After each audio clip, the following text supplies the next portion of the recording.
Welcome to Down and Dirty. Today we're going to start on a benchtop press. I bought a brake from Eastwood Company for doing brackets. Mainly I'm going to use it for bumper, winch, skid plate brackets, things like that. I'm going to make them out of like 3/8 flat stock. So I need to be able to bend that, so I bought this brake to do that, but I need a press to do it. And I was going to buy a large upright press, like Harbor Freight or whatever, but it takes up a lot of space and don't need something that big. So I decided I'm just going to make one out of box tubing. We bought a jack, got this from Northern. So we're going to use this jack. I'm just going to make this whole thing out of a couple different sizes of box tubing and some channel. And get this thing all fabricated together. It's going to be adjustable, so I can open it up. I can do pinion bearings, carrier bearings, and actually the way I've designed it, I can set it between, got two of these roll around tables. I can set it between the two tables and I can drop an axle down through it and press an axle bearing on it. So let's get started. Okay, so here's what we've got. We're building this, it's a benchtop press. Main reason I was looking at making it to start with was I bought this Eastwood brake. I want to be able to bend up brackets, mounting brackets for, doing anything from rock sliders to skid plates or what have you. So I want to be able to bend heavy gauge steel, like 3/8 for the most part is what I'm looking at. So I bought this brake, which is designed for that, and bought the stubby cylinder at Northern Tool, and I'm looking at making up my frame. So I have things kind of mocked up. This is kind of a visual. But I'm going to use 2" by 1/4" box tubing for the main structure. I'm going to cut pieces angled, and then we're going to have a piece flat on top, and then same on the other side angled, and then where I weld it together I'm going to gusset it, probably with 1/4" plate. So we're going to do like a up, flat, and over for the top part of it. Okay, so here we are. I have my pieces all cut. Show you real quick here how I cut them. But I laid this out in AutoCAD and it came up with 68 degrees. So I need to cut all my angles at for it to come out right. Okay, so I cut all my pieces. I just marked them off with a 68-degree angle that I needed. And then I use this Portaband. It's my DeWalt. And you may have seen it in other videos. I've shown it before. The stand I made myself. I know there are companies out there that sell them. I just made my own. Simple enough to make. You have your own tools. For now I just vice grip it to keep it from sliding around while you're cutting. So that's how I cut all of my angles for all of these pieces for this press. Okay, so here we are. We got it all clamped down. Got 2 squares on it, going 2 different directions here. Get everything squared up. Have it all tack welded together. The one on the right actually is tacked in 2 spots, same as the left side. But I tacked that first on the edge of my table, flipped it over, and then we tacked on the left side here. So I actually have 2 tacks on each side. Hold it in place, holding it square, and I think I'm gonna go ahead and start welding it up.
Okay, here's where we are on this press. Got my 2.5 inch box tubing cut, fitted, and I ground out a lot of the seam weld so it would slide together easier. Got my channel cut and getting ready to weld the channel. So the upper part of the frame that we already welded, we'll be able to slide in and out of the lower part of the frame, and we'll have pins to adjust height. So we'll get started welding the channel on.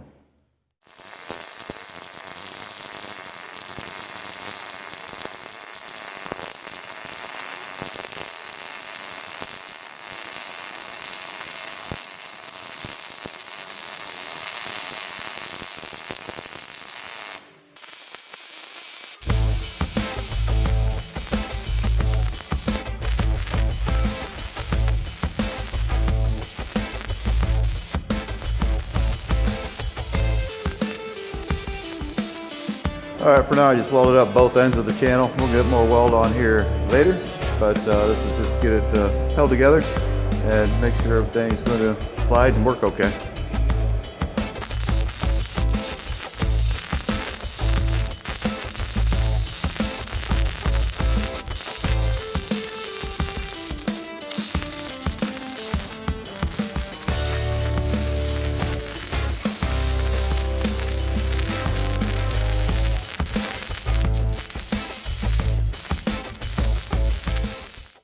Okay, I've already started drilling holes.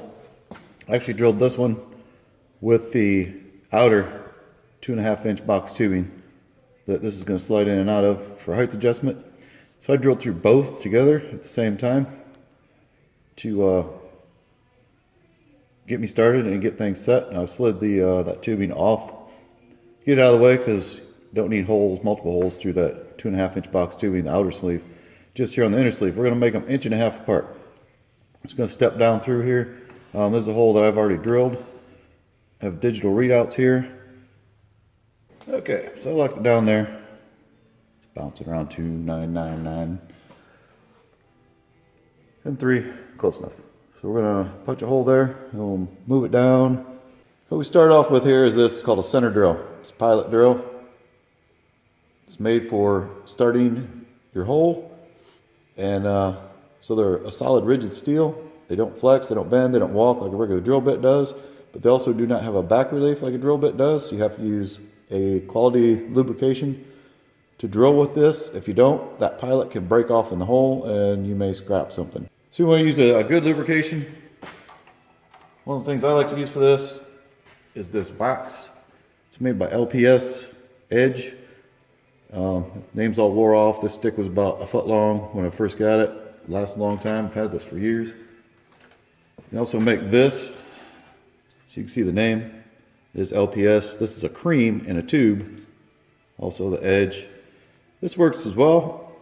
It's a cream, so there's different benefits for using that over the wax. The wax is better for tapping because the wax stays in the flute of the tap. It doesn't run out like this does.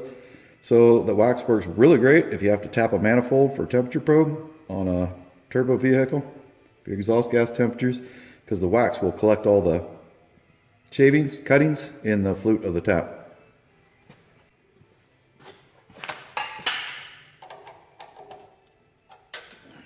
All right, so we get our pilot hole.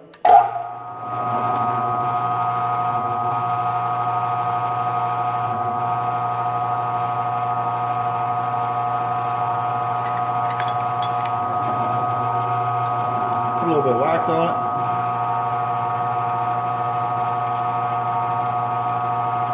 Roll a little bit. And of course, this bit's getting hot, so this wax actually solidifies or melts.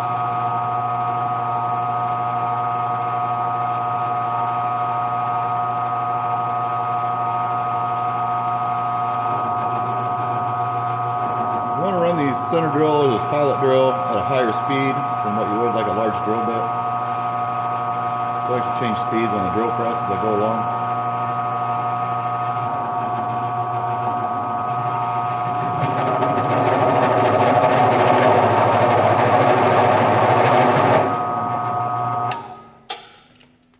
So there we have a pilot hole for our drill bit. So now our drill bit will not walk off And on something like this, it's very critical because I've already got the outer tubings drilled for a 3/4 inch pin. And these, you need to make sure they're going to line up all the way down. So you can, when you adjust the height of your press, your holes are going to line up for your pin. So that's why you want to do this, to make sure your hole is exactly where you want it to be, as our digital readout states where we want it to be. So next we'll step up to this drill bit and drill a hole, and then we'll go right to our 3/4 inch bit for our pin.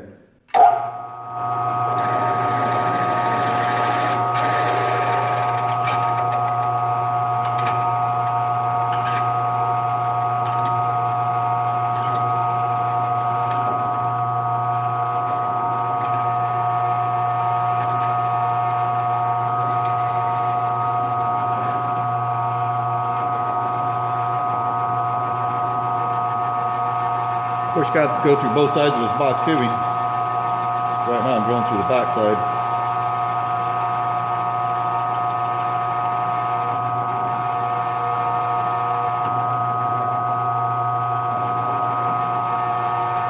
Just keep applying just a tiny bit of that wax. That's why this tube's lasted me forever. It does not take much.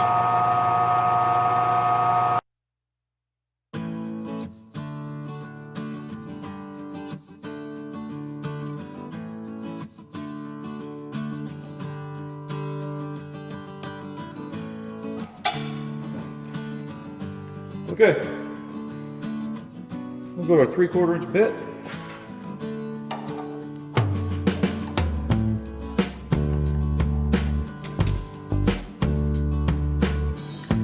I'm going to slow the speed down on the drill press.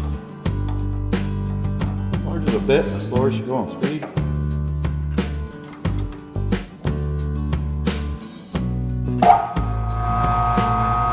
That should be noticeably slower.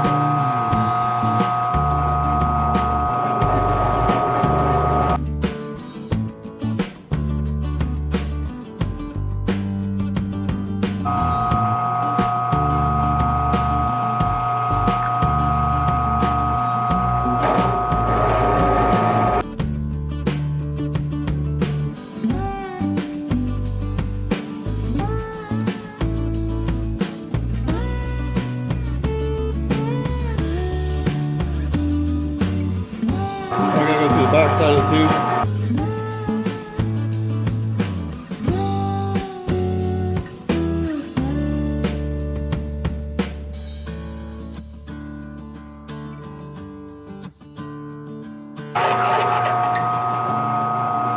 Good. There's one of our holes. I'll just move down 3 inches and we'll do another hole. And then we'll flip it over and do the other side. Okay, so we got one side's done now. We have all of our holes drilled. And take and flip this tube over the other way. Get it set up on the other side. And we will get our holes drilled. And this part will be done.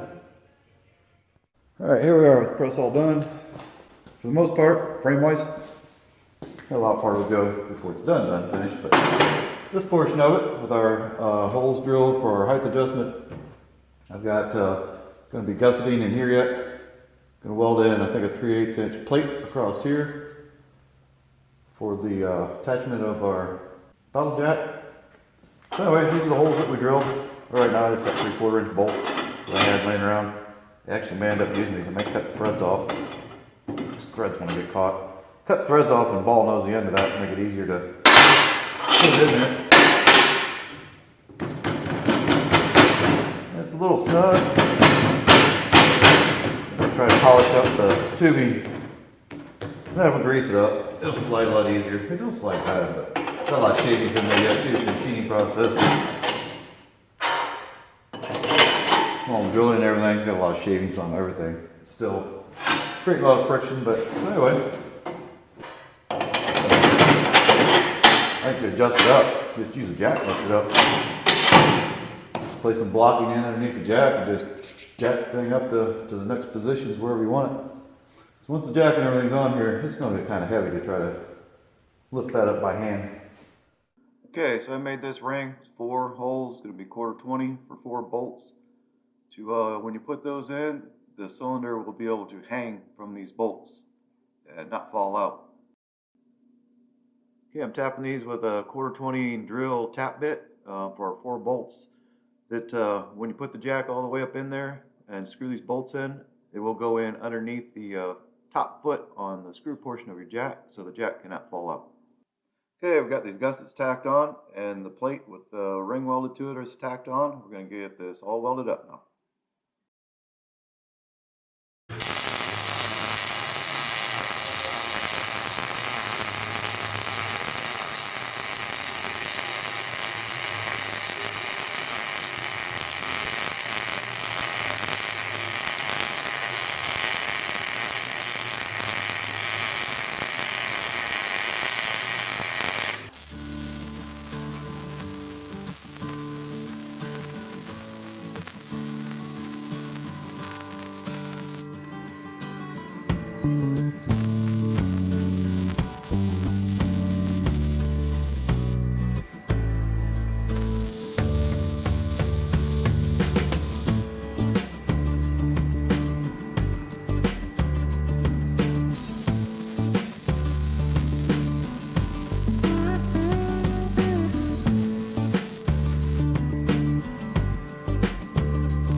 There it is, all welded up. Okay, so I made this piece here. It's just under 1.5 inches, so I turned it down to. Drilled and tapped it 3/8 got that flathead and this 3/8 plate. This surface what the jack is going to push against. This is just my guide bar for my return springs and everything. So I have eye bolts that are going to go in these holes for my return springs, my center hole for this to sit through.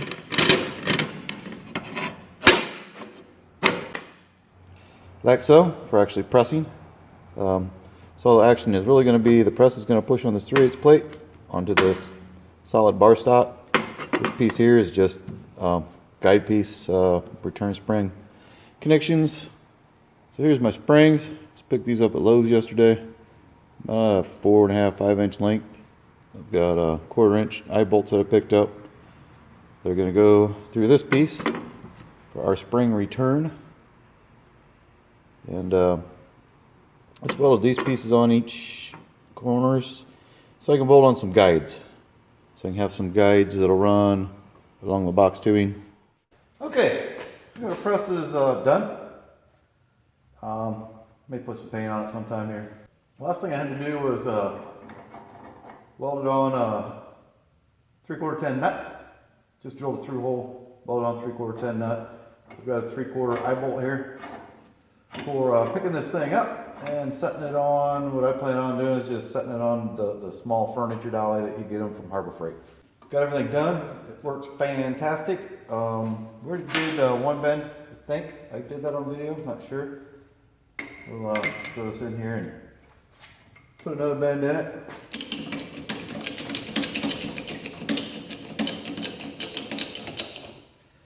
This is just a 1/4 inch by 1 inch. Doesn't take a whole lot of effort. I don't even have the second piece of this handle. I'm sure, I think it might be laying over there. We'll see how this goes.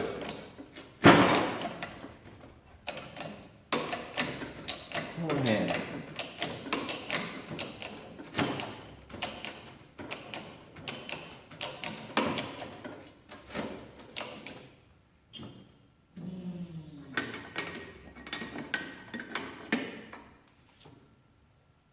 And there we are, bent. Now we've got a C. Check it out.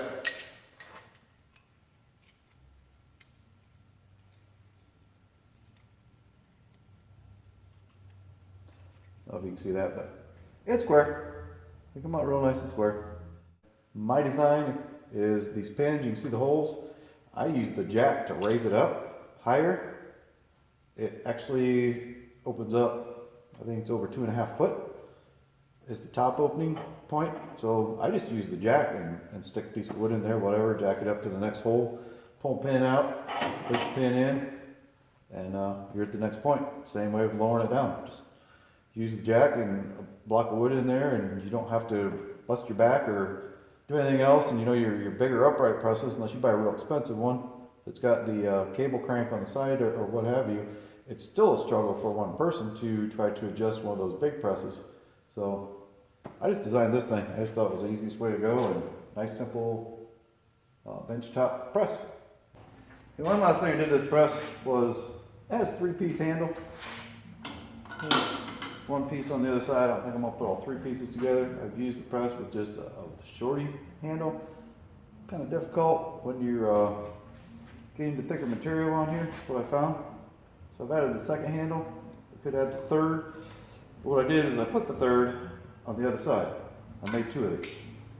So I just made the standoff out of 1/2 inch solid round stock, welded a flat washer onto it, and so the handle just sits right on there. Hang out right there on the press. Extra handles on the other side for the third. Okay, so I just wanted to let everybody know, kind of just give you a heads up what I've been doing. It started off as a temporary thing, but I liked it so much I ended up buying a second one. So I've got this 3-shelf Harbor Freight cart, just a metal roll around cart. That's what I'm using to weld, cut, grind, everything else on. I just went and bought a 2-foot by 3-foot by 1/4 inch steel plate, and it's literally just sitting on top of this cart. And that's what I use. But I just want to make note of it in this video, because you probably saw where I was bending a piece in this press, or using this press, and it got tipped and everything. Well, it's on this cart to start with. It's very wobbly, so as soon as you start doing anything, everything else gets wobbly, tippy, and everything. But that's why. So I'm using these.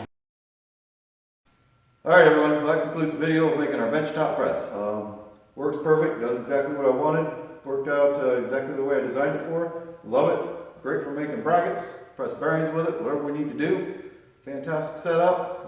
May get some paint put on it here later, but for now we're done with it. Definitely like it. All right, thank you for coming. Like, subscribe, share. Appreciate y'all. Thank you. Take care.